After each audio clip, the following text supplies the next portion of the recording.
नमस्कार. मी भाऊ तोरसेकर. तुम्ही बघत आहात प्रतिपक्ष. मित्रांनो, काल परवा भाजपचे IT सेलचे प्रमुख किंवा प्रसिद्धी प्रमुख अमित मालवीय म्हणून आहेत. त्यांनी एक काहीतरी पोस्ट केली ट्विटरवर आणि ती कमालीची गाजली. मग हळूहळू ते जे काय होतं ते सगळ्या मीडियाने उचललं. ती पोस्ट होती ती काँग्रेसचे आज अडगळीत पडलेले नेते मणिशंकर अय्यर यांच्याविषयीची होती.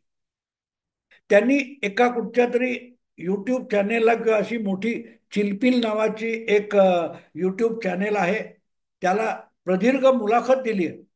आणि त्यामध्ये काँग्रेसचे दिवंगत नेते राजीव गांधी यांच्या बदनामीकारक काहीतरी मणिशंकर अय्यर बोलले. राजीव गांधी हे केम्ब्रिज विद्यापीठात होते आणि तिथे नापास झाले आणि त्यानंतर इम्पिरियल म्हणून कुठच्या कॉलेजमध्ये गेले, तिथे दोनदा नापास झाले आणि असा दोनदा नापास झालेला हा माणूस पुढे पायलट झाला आणि पायलट असताना देशाचा पंतप्रधान झाला. अशा प्रकारचे अपमानास्पद शब्द मणिशंकर अय्यर यांनी त्या मुलाखतीत काढले आहेत आणि तेवढाच तुकडा उचलून अमित मालवीय यांनी ती पोस्ट केलेली होती आणि म्हणून ती वादग्रस्त झाली.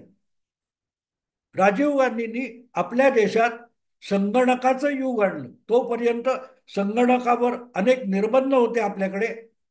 पण 21व्या शतकात भारताची वाटचाल कुठच्या दिशेने होईल त्याचा दृष्टिकोन असलेला नेता म्हणूनच राजीव गांधी यांची भारतीय राजकारणातली ओळख आहे. आणि असं म्हटलं जातं की मणिशंकर अय्यर, आपले पृथ्वीराज चव्हाण यासारखी अत्यंत सुशिक्षित मंडळी राजकारणात आणण्याचं श्रेय सुद्धा मुळातच राजीव गांधी यांचं आहे. इंदिरा गांधींच्या हत्येमुळे अकस्मात अशी परिस्थिती आली की काँग्रेसचं नेतृत्व करून देशाचं नेतृत्व करण्याची संधी राजीव गांधी यांना मिळाली. कोवळ्या वयात मिळाली. सगळ्यात लहान वयाचा पंतप्रधान ही सुद्धा त्यांची एक ऐतिहासिक ओळख आहे. आणि असं म्हटलं जातं की राजीव गांधी यांच्या त्या आरंभीच्या काळामध्ये किंवा राजकीय कारकिर्दीमध्ये त्यांची भाषणं लिहून देण्याचं काम किंवा अनेक ठिकाणी जिथे त्यांच्या कार्यक्रमात ते सहभागी व्हायचे त्यासाठीची पूर्वतयारी मणिशंकर अय्यर करून द्यायचे असं म्हटलं जातं. खरं खोटं मला माहित नाहीये. पण राजीव गांधी यांच्या भाषणामध्ये किती चमक होती हा सगळा वादाचा विषय असू शकतो. पण जर राजीव गांधी यांची भाषणं खरोखरच मणिशंकर अय्यर लिहून देत असतील तर मग मणिशंकर अय्यर यांनी राजीव गांधींवर असं वक्तव्य करणं हे कितपत योग्य आहे, कितपत योग्य आहे. आज काँग्रेस जी रसातळाला गेलेली आहे आणि ती किंवा काँग्रेस पक्षाचा तोल सावरण्याचा जितकी धडपड राहुल गांधी करतायत तितकी काँग्रेस अधिकाधिक गाळात जाते ही वस्तुस्थिती आहे, सगळ्यांना दिसते. पण राहुल गांधींना यातून बाहेर पडण्यासाठी त्याच मुलाखतीतून मणिशंकर अय्यर यांनी दिलेला एक सल्ला मात्र योग्य आहे. पण तो सल्ला जर खरा मानला तर मणिशंकर अय्यर यांच्याच सल्ल्याने राहुल गांधींनी काँग्रेस बुडवली असं पण म्हणावं लागेल. मणिशंकर अय्यर काय म्हणतात लक्षात घ्या. त्यांना चिंता आहे की काँग्रेस पक्ष रसातळाला जातोय याची नाहीये. मणिशंकर अय्यर यांना चिंता अशी आहे की दिवसेदिवस जसे जात आहेत तसतसं काँग्रेस ढासळते. पण दुसरीकडे भारतीय जनता पक्ष हा अधिकाधिक सशक्त पक्ष होतोय आणि अख्ख्या देशभर ज्याचा एक हाती प्रभाव आहे, एक छत्री प्रभाव आहे असा पक्ष म्हणून भारतीय जनता पक्ष किंवा हिंदुत्ववादी शक्ती या प्रबळ होत आहेत. याचं दुःख मणिशंकर अय्यर यांना सतावते. आणि म्हणून त्यांनी एक सल्ला जो दिलाय की INDIA किंवा इंडी अलायन्स जी आहे ही टिकवणं आवश्यक आहे आणि ती टिकवायची असेल तर मग मुकुट, सत्तेचा मुकुट कोणाच्या डोक्यावर जाणार याला महत्व नाही, सिंहासन कोणाचं होणार याला महत्व आहे, असं एक वक्तव्य त्या मुलाखतीत मणिशंकर अय्यर यांनी केलं. मणिशंकर अय्यर म्हणतात सिंहासन की लढाई है ना की ताजपोशी की है.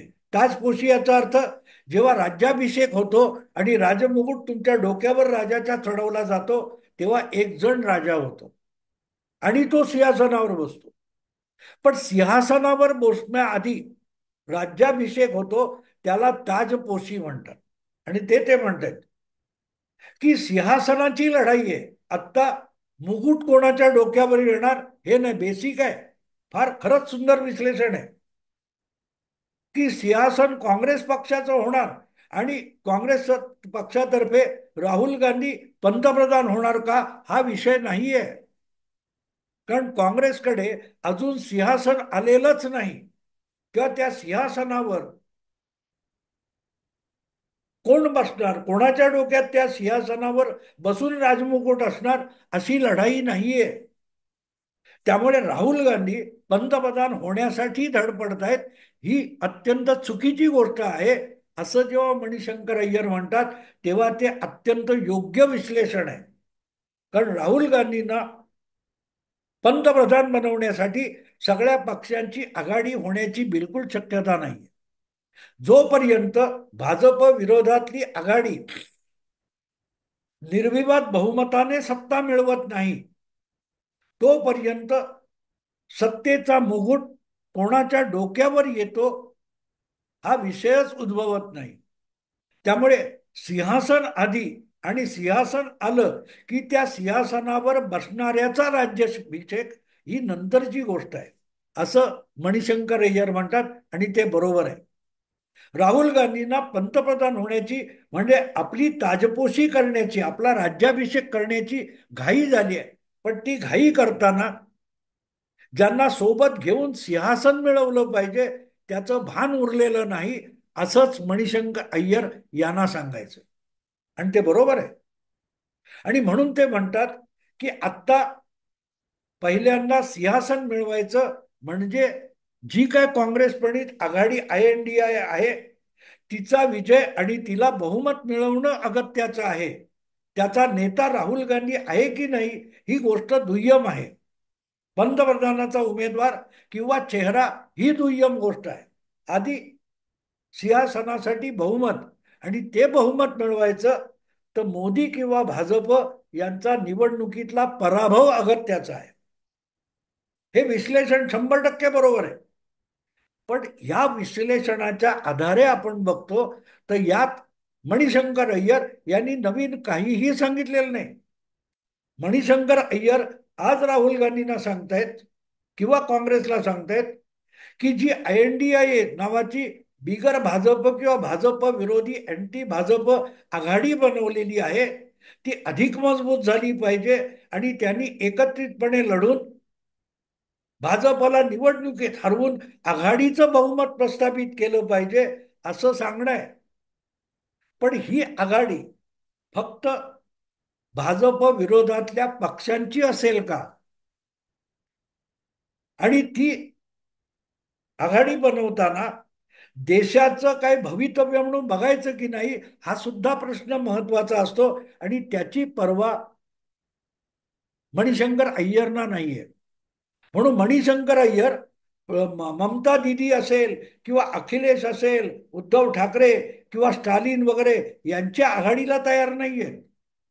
ते तर जगातले जे जे कोणी भारत विरोधी असतील त्यांना सुद्धा मोदींना हरवायसाठी सोबत घ्यायला तयार आहेत. तुम्हाला सांगतो मित्रांनो, 10 वर्षापूर्वी कधीतरी ज्या वेळेला ममता दिदी जिंकल्या होत्या ममता दिदी जिंकल्या होत्या आणि काँग्रेसचा पराभव झाला होता. काँग्रेसचा तमिळनाडू आणि बंगालमध्ये दारुण पराभव झाला होता. तरीही काँग्रेसचा नेता असून मणिशंकर अय्यर भलतेच खुश होते. ते म्हणाले विषय काँग्रेसने जिंकण्याचा नाही, काँग्रेसचं उद्दिष्ट हे भाजपचा पराभव करण्याचं असलं पाहिजे. आणि भाजपचा पराभव झाला म्हणजेच तो काँग्रेसनी आपलं यश किंवा विजय मानला पाहिजे. आणि नेमकं हे करता करता गेल्या 10 वर्षात किंवा 12 वर्षात काँग्रेस रसातळाला गेलेली आहे, ही पण वस्तुस्थिती आहे. मित्रांनो, 10-11 वर्षापूर्वीची गोष्ट सांगतो. 2013च्या डिसेंबर महिन्यामध्ये, म्हणजे 12 वर्षापूर्वी, जेव्हा दिल्ली, मध्य प्रदेश, छत्तीसगड आणि राजस्थान या विधानसभा निवडणुका झाल्या, तेव्हा भाजपला दिल्ली विधानसभा निवडणुकीत बहुमत मिळवता आलं नाही. बहुमत हुकलं, काँग्रेसची सत्ता गेली. 70 मध्ये काँग्रेसचे फक्त 8 आमदार निवडून आले. केजरीवालच्या आम आदमी पक्षाचे 28 आमदार निवडून आले आणि भाजपचे 31 आणि 1-2 अपक्ष. पण मणिशंकर अय्यर यांची जी भूमिका आहे, भाजपच्या पराभवामध्ये काँग्रेसचं यश असतं, तीच थिअरी दिल्ली विधानसभेत वापरली गेली. भाजपला सगळ्यात मोठा पक्ष असून सुद्धा सत्तेपासून दूर ठेवण्यासाठी नव्या असलेल्या 28 आमदारांच्या आम आदमी पक्षाला काँग्रेसने आपल्या 8 आमदारांचा सपोर्ट दिला आणि 36-38 आमदार घेऊन केजरीवाल पहिल्यांदा दिल्लीचे मुख्यमंत्री झाले. 2000 नंतर ते सरकार किती सोडून द्या, पण 2015 मध्ये दिल्ली विधानसभेतून काँग्रेसचा सुपडा साफ झाला. 2015, 2020 आणि 2025 अशा 3 विधानसभा निवडणुका त्यानंतर झालेल्या आहेत 2013 नंतर, आणि त्या तीनही निवडणुकीत काँग्रेस पक्षाला एकही आमदार निवडून आणता आलेला नाही. त्यामुळे मणिशंकर अय्यर म्हणतात त्याप्रमाणे काँग्रेसला फार मोठं यश मिळालंय, हे कबूल करावं लागेल. दिल्लीत काँग्रेसचा मुख्यमंत्री झाला नाही तरी भाजप पराभूत झालं आणि काँग्रेसने केजरीवालांना पाठिंबा दिल्यामुळे सिंहासन काँग्रेस आणि केजरीवाल यांच्याकडे आलं होतं. ताजपोशी केजरीवालांची झाली. पण पुढे काँग्रेसचं काय झालं? काँग्रेस बुडाली. आज दिल्लीतून काँग्रेस नामशेष झाली. तेव्हा ताजपोशी कोणाची याचाही विचार करायला लागतो. काँग्रेसला मुख्यमंत्री पद मिळणं म्हणजे काँग्रेसची ताजपोशी झाली असती. पण सिंहासन आपल्याकडे आलं पाहिजे. लढाई सिंहासनाची खेळली गेली आणि ताजपोशी केजरीवालांची झाली.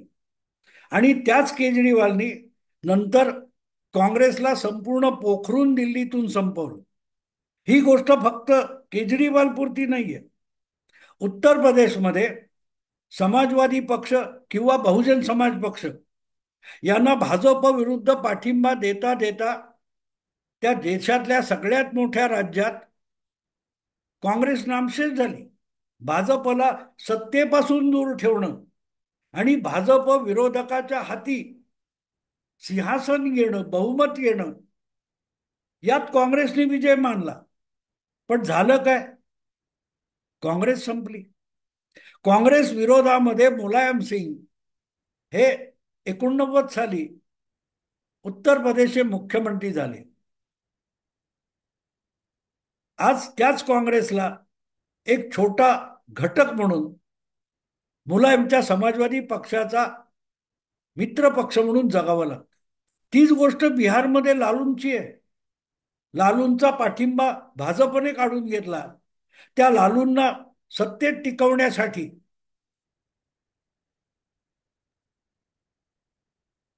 काँग्रेसने पाठिंबा दिला. काय झालं काँग्रेसचं?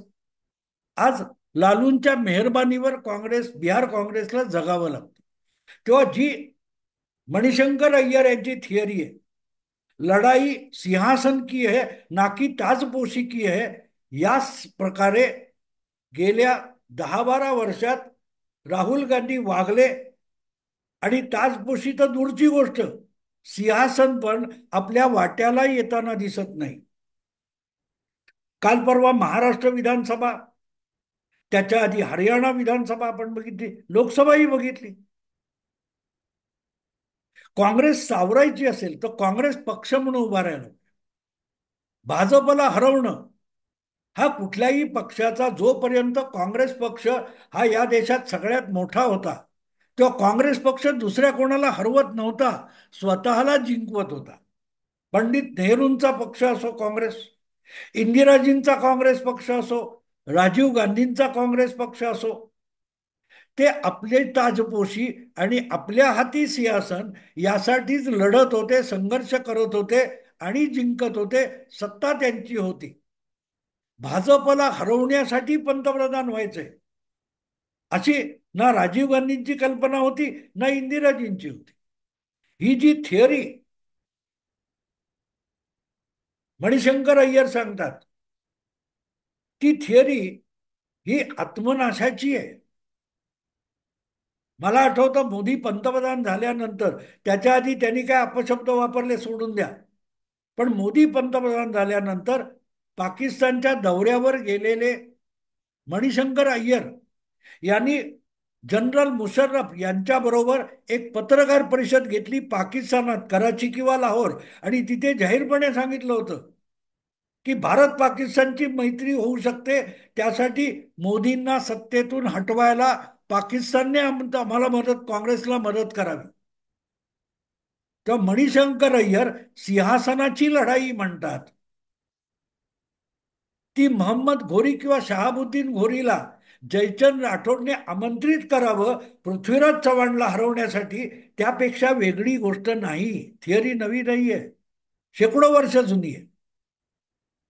आणि त्याच गोष्टी करता करता राहुल गांधींनी काँग्रेस बुडवलेली आहे. तेव्हा मणिशंकर अय्यर यांच्यासारखे नेते आणि सल्लागार ज्या ज्या पक्षाला मिळतील त्या त्या पक्षाला दुसरा कोणी हरवणारा, संपवणारा शत्रू असायची गरज नाही. ज्या पक्षाचे नेते किंवा मार्गदर्शक असं म्हणतात की आपण जिंकण्याची गरजच नाही, आपला समोरचा, आपला जो शत्रू आहे तो हरला पाहिजे, त्याला हरवणं हाच आपला विजय आहे. मग त्याला हरवताना दुसरा कोणी जिंकून गेला, सिंहासन घेऊन गेला, त्याची ताजपोशी झाली तरी बेहत्तर. आपल्याकडे मराठीत म्हणतात ना, नवरा मेला तरी चालेल, सवत रणकी झाली पाहिजे. नेमकी तीच बुद्धिमत्ता मणिशंकर अय्यर यांच्यासारख्याकडून राहुल गांधी किंवा इतर काँग्रेसच्या नेत्यांना मिळत असेल तर काँग्रेसला कोण वाचवणार मित्रांनो? भाजप हरेल न हरेल तो त्यांचा विषय, पण काँग्रेस परत उभी राहायची असेल तर अशा माध्यमातून उभी राहील का, याचा अगदी काँग्रेसच्या समर्थकांनी विचार करावा. यासाठी हा व्हिडिओ केलाय. मणिशंकर सारखी माणसं ज्यांच्या बरोबर काय ते सल्लागार असतात, त्यांना कोणी विषयाचे प्याला देण्याची गरज नसते. मित्रांनो, आता इथेच थांबतो. आवडलं लाईक करा, शेअर करा आणि प्रतिपक्षाला सबस्क्राईब करा. नमस्कार.